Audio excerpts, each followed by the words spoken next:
Good afternoon, everyone, and welcome to today's edition of Travel Talk Live. My name is Mary Crawford, and I'll be your host.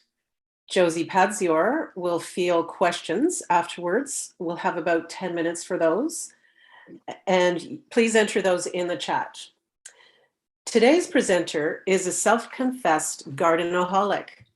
She enjoys everything about plants and nature. Marianne Van Berlo has been sharing her passion and knowledge of gardening through Master Gardener of Ottawa-Carleton since 2005. Recently, Marianne received an Ontario Horticultural Society District 3 Service Award. Today, she is going to explore some common garden myths. Marianne, over to you. Thank you very much. Okay, now I just need to get the slides going. There, sorry. Okay.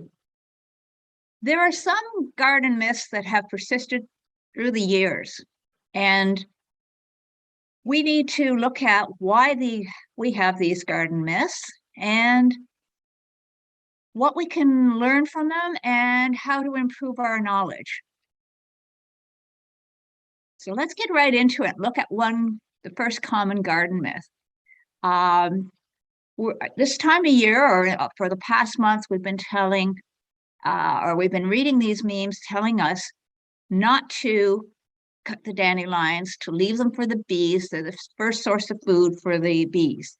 Well, first off, dandelions are not a native plant, and they're not the first plant for the pollinators that come up in our gardens. There are many other plants, such as, pussy willow is probably one of the earliest that comes out, and it's a great source for our native bees. Bees aren't really a fan of the dandelions. Have you ever seen a lot of bees on your dandelions? I haven't. Occasionally you'll see a honeybee, but they're not a native bee either. So they're not really a food source for our native bees. And I'm not advocating then digging them all out or using pesticides to get rid of them. Definitely leave them if you want, but just don't believe that they are truly this great source of food for the bees in the spring. And of course, there's the meme that we see that says, don't, clean up your garden until temperatures are consistently above 10 degrees. Well, that's just too general. Insects are all on their own schedule. They don't emerge at the same time. And not all plants are suitable homes for the insects. Some things like pithy plants, goldenrod, asters, they have a very pithy stem, and those are the ones that insects will like to burrow into for the winter. So you certainly don't need to leave your hostas standing because they do not hold up in the winter. And we've got to learn that we don't need our gardens to be pristine. Leaves don't need to be removed. But again, you've got to differentiate between that pile of leaves that builds up in the low spot on your property and is wet in underwater for a good part of the spring and is packed down, 10 inches of solid leaves. No insect could survive in there. What we're talking about when we say leaves are homes for insects, think about the ones that fly in around the shrubs where they're all light and fluffy. That's a spot where an insect would like to make a nest for the winter. And you can do your spring cleanup, but one thing that's being advocated now is the chop and drop method. So instead of hauling everything away into a big bag and sending it off to the recycling, just chop the stems off and leave them on the ground beside the plants. So if there are any emergent insects, they can still come out, and that will break down and add good organic matter to your soil. The Epsom salt myth. Epsom salts are touted as being a cure-all for things. They say you'll have sweeter, tastier tomatoes or beautiful, brighter roses.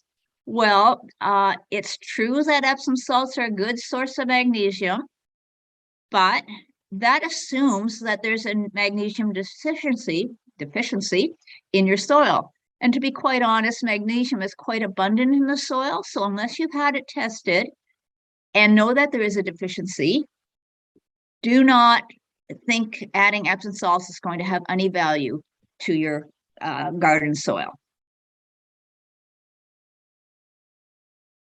And eggshells in the garden, said to cure everything from blossom end rot to getting rid of slugs or stopping slugs and snails from eating your plants.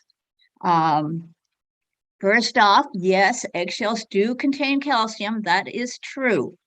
But it is so slow to break down and release that anything you add this year probably isn't available to your plants until a couple years down the road. So it's not going to miraculously cure blossom end rot. And blossom end rot on tomatoes is caused by calcium deficiency, but it's not because your soil doesn't have calcium.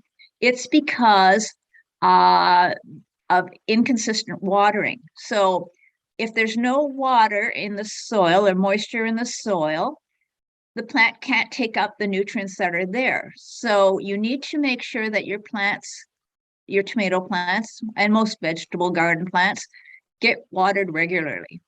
So you always want to test first before you do any soil amendments to make sure there is a calcium deficiency, and there are better sources of calcium that you can add.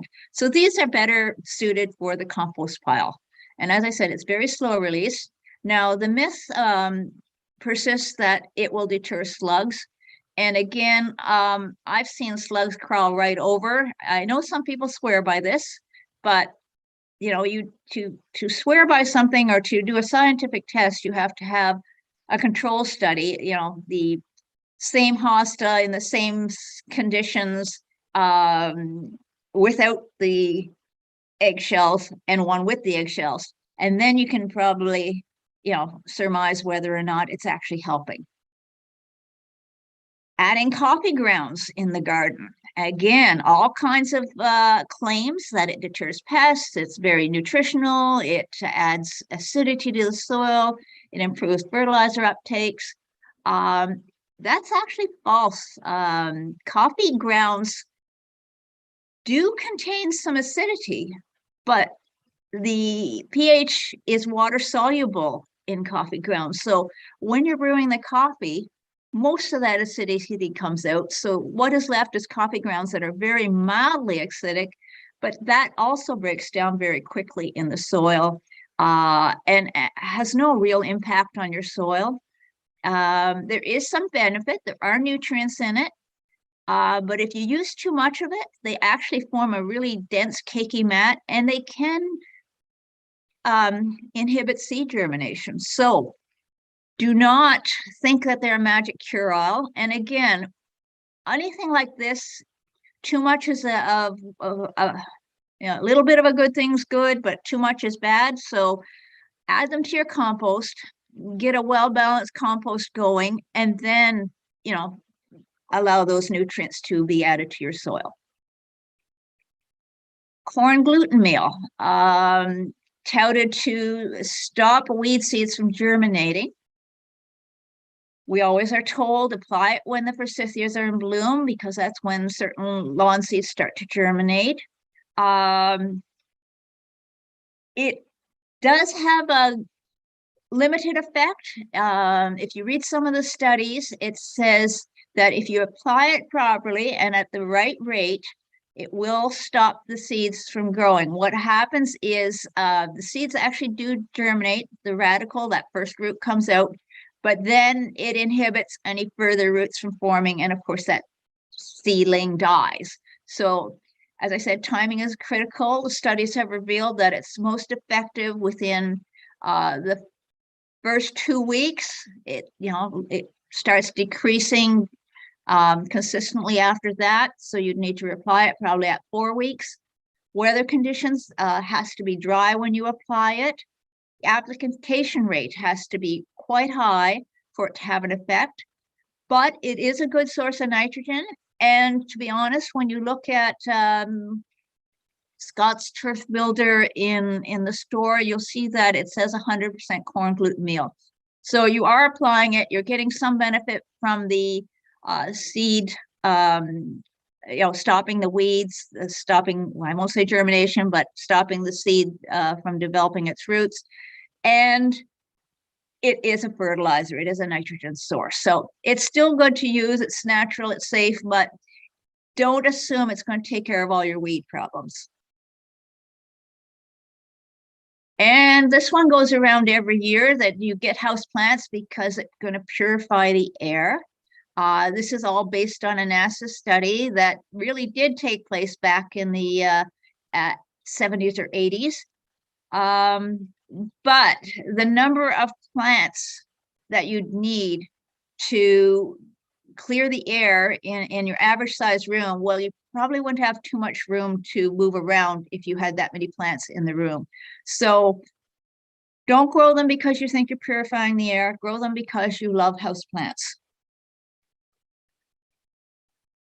And we all were told this one when we first started gardening or potting up our houseplants. Always put some broken of your crockery clay pot in the bottom, or some gravel, and that will improve drainage. Well, actually, it's the opposite of that.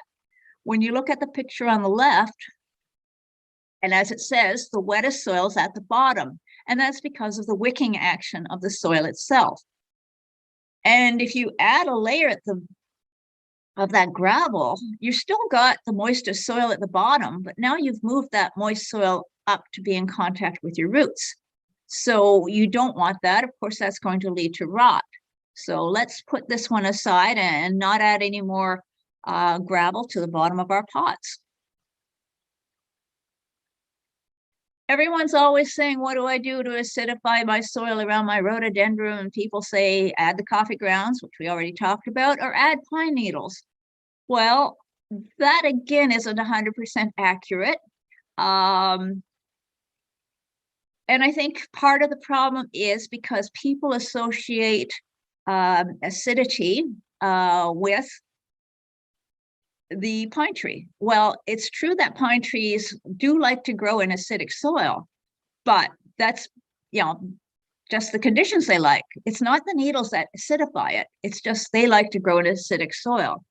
Having said that, they do make a great mulch, but don't think it's going to add any acid to your soil. Banana peels to feed your roses. Again, it's partially true. They are a great source of potassium, but they use up nitrogen when they're decomposing, and you don't want that around your rose. So again, do a soil test first.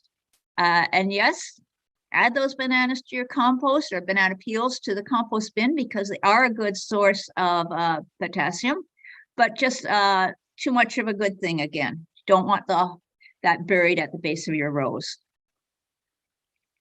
And sometimes we'll be told not to water our plants during the heat of day because those sun drops will act like a magnifying glass. Well, common sense tells us we get sun showers and the sun comes out right after a rainstorm and nothing happens to our plants. So that is absolutely false.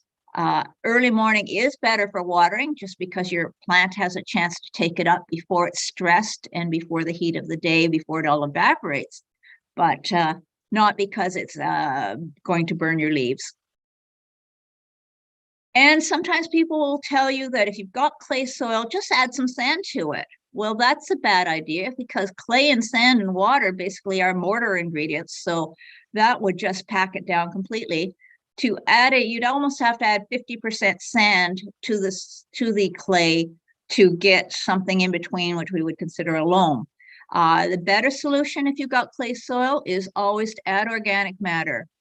That will open up the pore space between the fine clay particles and loosen the soil and give you better airflow through that soil. And when your plant's ailing, everyone's tempted to reach for the fertilizer, and you don't want to do that. Fertilizer stimulates new growth, and a stressed plant cannot help or sustain new growth at this stage. It is struggling to, get through whatever problem has stressed it out. Perhaps it's having root problems, so you need a healthy root system to be able to take up any fertilizer you give it, and you need the root system to be able to support that new growth. So do not fertilize a stressed plant. Determine what's going on with the plant first and try and solve the problem before you fertilize it. And tree wounds. When you cut a branch off a tree, the popular belief in the past was that you would have to seal that wound so that no diseases and things could get into there. Stop any rot, moisture, bugs from getting in.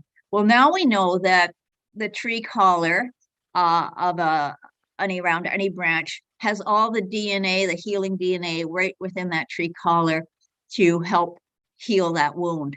And then there's what we call CODIT, which is compartmentalization of decay in trees. Compartmentalization of decay in trees. So that is basically saying that a tree has its own system. It can actually build up walls that will not let any decay get further into the tree. So that's why we don't interfere. We know that the tree has been taking care of itself for hundreds and thousands of years. So let's not interfere now. So I just want to share some resources. Robert Pavlis has a website and he discusses a lot of these garden myths, and you can see some of the science behind these conclusions. Garden Professors blog is a Facebook group, but these are actual PhD university professors. Linda Chalker-Scott is one of the main people on this, and she has debunked a lot of these myths, and they do research, scientific studies, and are all peer-reviewed. So these are, good resources. And then Fine Gardening has a good selection of articles also on some of these garden myths. So I can answer some questions now. Josie, do we have any? No, but I have some that I would like to ask. Oh, here's Sure. something coming up here. Let's just see what we have from Tula. Many people swear by planting their seeds according to the phases of the moon. Is there any scientific basis to this? No, there isn't really. It's yes, definitely got seasonality involved, and but it really doesn't have any effect. At least I've never found it so, and I've read different articles that also say the same thing, that there's no basis in science for it. Okay, thank you. What about the mycorrhizal supplement that many of us use? There's one called Mike or Root Rescue or something similar. But now you see that in many of the bags of soil and that you buy at the store will have a mycorrhizal supplement included. Now, does this mean that we don't need to use Mike as well, or how does that work? Well, no, you only need one if you're going to use it. You don't absolutely have to use it either. No. I mean, some people swear by it, but before Mike's, we were potting things up and they grew, quite well. So I'm not going to say they don't have any benefit, because we do know mycorrhizae in the soil do help with root growth. But you have to remember, it is a fungus, and it is a naturally occurring one. So if you're planting in good garden soil, you probably already have mycorrhizae in your soil. So probably not a lot of need to add it. But remember, I said it was a living fungus. So you don't want to buy the bag of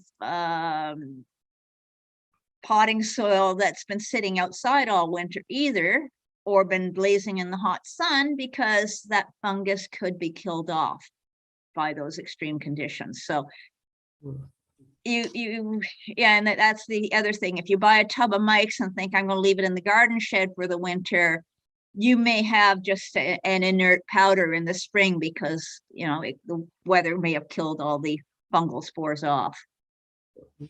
Thank you. And somebody is asking where to get soil testing done in Ottawa. Oh, interesting, because I just had my soil tested, because we're always telling people to get their soil tested, and and that the least expensive source is to mail it into University of Guelph. And if you go online and just Google University of Guelph soil testing, and then someone said, yeah, but they don't give you proper results and it's hard to read and they don't tell you what to apply. So I thought, well, I'm going to get my soil tested just so I know that the advice I'm giving people is actually, good advice. And I mailed my sample in, and I just got the results by email 2 days ago. And the results were, very clearly laid out. It does give you a chart telling you, based on your soil results, you might want to add this or that. They cannot test nitrogen because it isn't stable, and your results wouldn't be accurate after you mailed in a sample and it sat there for the 2 weeks before it got tested. But if your plants are green and growing well, you probably got enough nitrogen in your soil. One thing that I just want to add, because everyone gets all worked up and says we have a nitrogen deficiency or iron deficiency. If we're in the middle of a drought and you start seeing yellowing on leaves, it's not that your plant is nutrient deficient, it's because it's not taking up the nutrients. There's water. I mean, this is if you're like me and you don't water, but if you've got a watering system going all the time, ignore this advice. But you might see chlorosis or yellowing of the leaves in a drought just because the plant's not getting any moisture and the nutrients aren't coming up with that moisture. Thank you. So I think I answered that. University of Guelph, I think it was $46, and I got the results in 3 or 4 weeks. So definitely worth doing. Thank you. Maxine asks, if your garden soil isn't draining well, like pools around the newly planted plant, should you add some sand into your soil? You did talk. No, I wouldn't add sand. I guess it depends on what kind of soil you have. But the cure-all for whether it's sandy soil or clay soil is adding organic matter. So if you can get a bag of sheep manure, or if you have compost from your home composter, or get a load of mushroom compost and spread that around the garden, that's the best thing for loosening clay soil or adding organic matter, which is going to hold some moisture in sandy soil. Now, when she says it's not draining well, I have to ask, was this soil amended?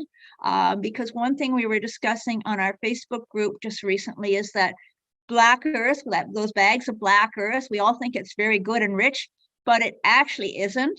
I mean, it is good and rich, but on its own, you cannot really grow things in it because it cakes up. Water runs off it. If you are going to use it, you really have to mix it in with your soil, and you don't want it to be the highest ratio part of your soil. So maybe, if you really want to enrich your soil, maybe put 25% in, but I wouldn't put more than that into your soil. Thank you. And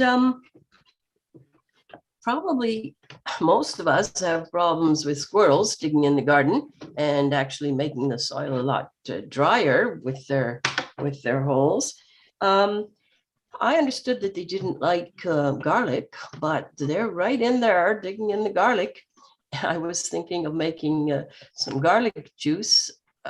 Do you have any ideas for something that will really help to keep the squirrels from digging everything up?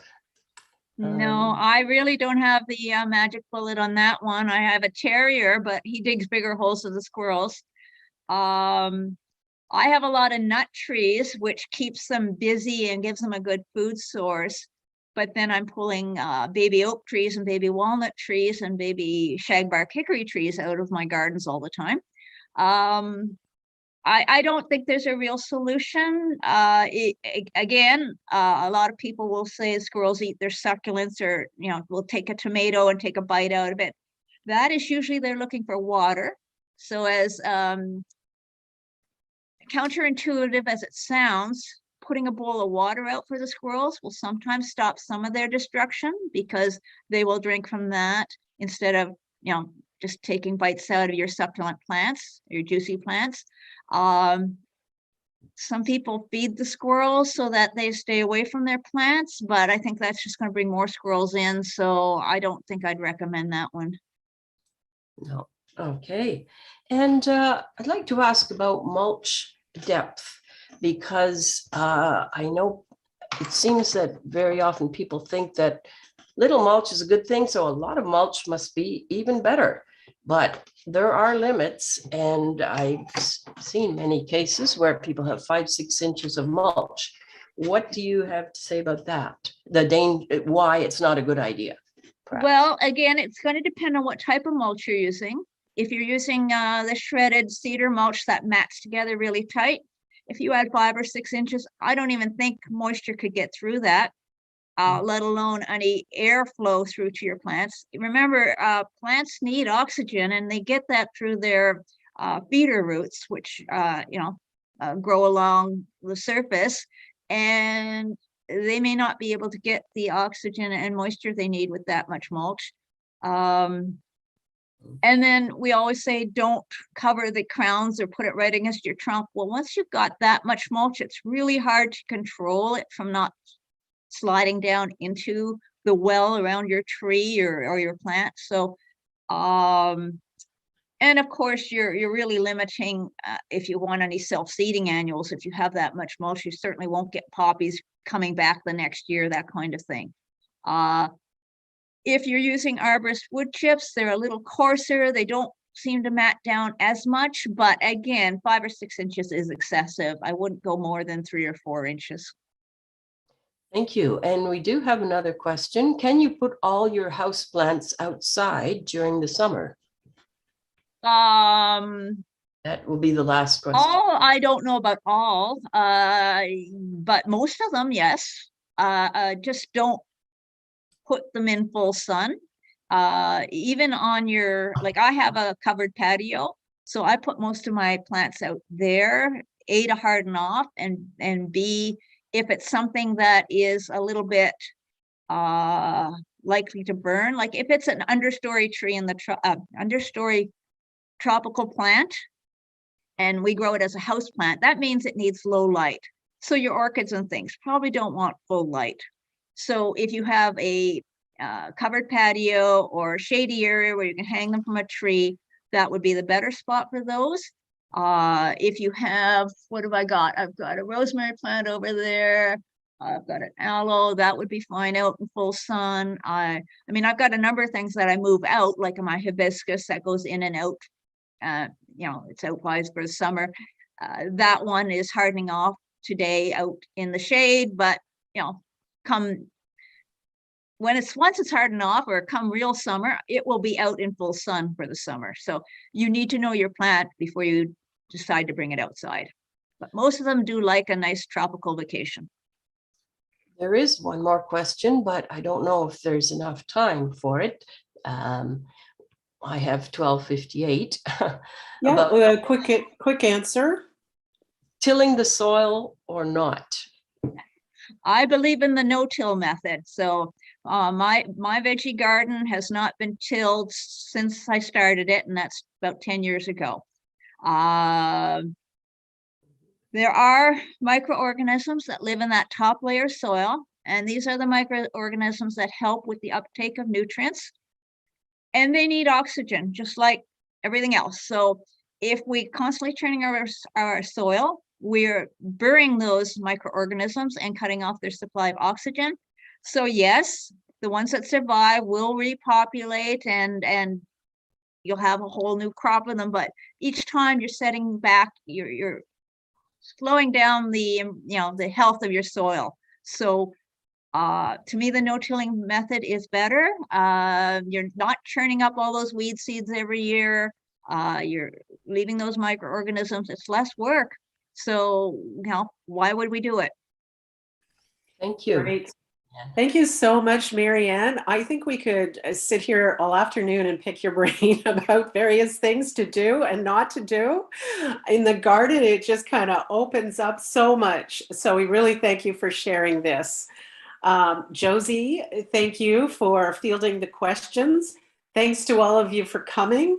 And please join us next week when we will talk about contained edibles with Heather McDonald.